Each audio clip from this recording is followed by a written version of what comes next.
holy spirit of counsel and fortitude the President of these United States, that his administration may be conducted in righteousness and be eminently useful to your people.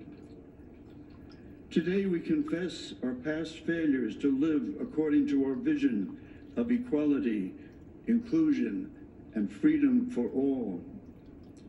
Yet we resolutely commit still more now to renewing the vision, to caring for one another in word and deed, especially the least fortunate among us, and so becoming a light for the world. There is a power in each and every one of us that lives by turning to every other one of us, a trust of the Spirit to cherish and care and stand by others, and above all, those most in need. It is called love, and its path is to give ever more of itself. Today, it is called American patriotism, born not of power and privilege, but of care for the common good, with malice toward none and with charity for all. For our new president, we beg of you the wisdom Solomon sought when he knelt before you and prayed for an understanding heart, so that I can govern your people and know the difference between right and wrong. We trust in the counsel of the letter of James. If any of you lacks wisdom, you should ask God, who gives generously to all without finding fault, and it will be given to you.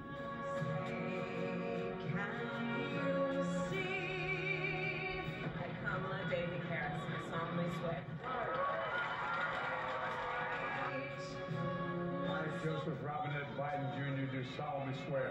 Congratulations, Mr. President.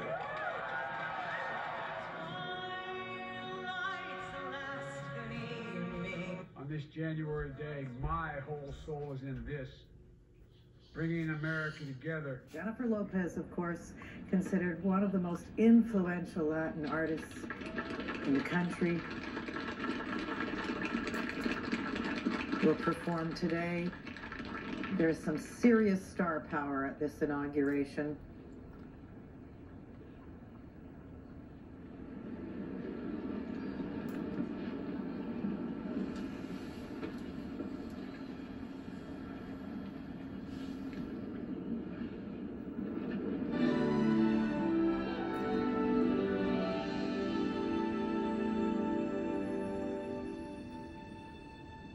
This land is your land. This land is my land. From California to the New York Islands, from the Redwood Forest to the Gulf Stream waters. This land was made for you and me. As I went walking down that ribbon of highway, I saw above me that endless skyway. I saw below me that golden valley. This land was made for you and me. Oh, this land, oh,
Okay, that is what I call an inaugural mashup. Support and defend the Constitution of the United States. That I will support and defend the Constitution of the United States. Against all enemies, foreign and domestic. Against all enemies, foreign and domestic. That I will bear true faith and allegiance to the same. That I will bear true faith and allegiance to the same. That I take this obligation freely. That I take this obligation freely. Without any mental reservation or purpose of evasion. Without any mental reservation or purpose of evasion. That I will well and faithfully discharge. That I will well and faithfully discharge. The duties of the office on which I am about to enter. The duties of the office upon which I am about to enter. So help me God. So help me God. All right.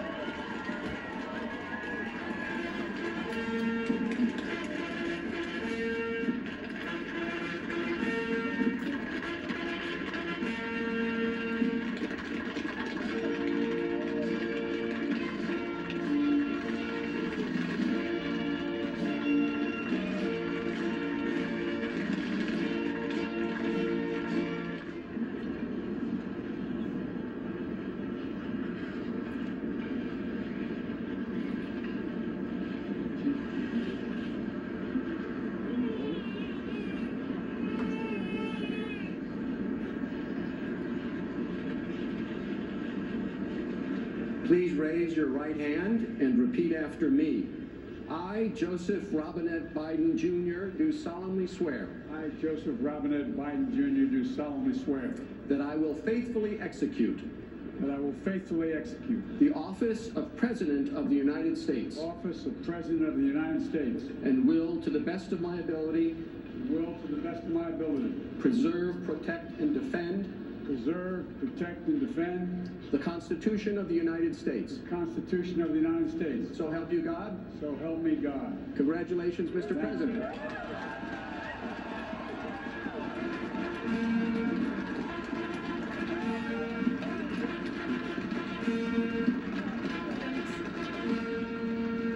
The 46th President of the United States, Joe Biden. The moment he has wanted, waited for, tried 3 times for, the oldest ever to assume the office of president. That Bible, by the way, such a spectacular piece of history in itself, has been in the Biden family since 1893. He's used it for swearing in as VP. Also used by his son Beau, who tragically died of cancer at 46 years old.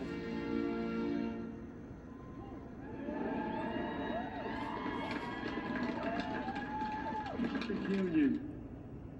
This is a great nation. We're good people. And over the centuries, through storm and strife, in peace and in war, we've come so far. But we still have far to go. We'll press forward with speed and urgency, for we have much to do in this winter of peril and significant possibilities. Much to repair, much to restore, much to heal, much to build, and much to gain. Few people in our nation's history have been more challenged or found a time more challenging or difficult than the time we're in now. Once-in-a-century virus that silently stalks the country. It's taken as many lives in 1 year as America lost in all of World War II. Millions of jobs have been lost.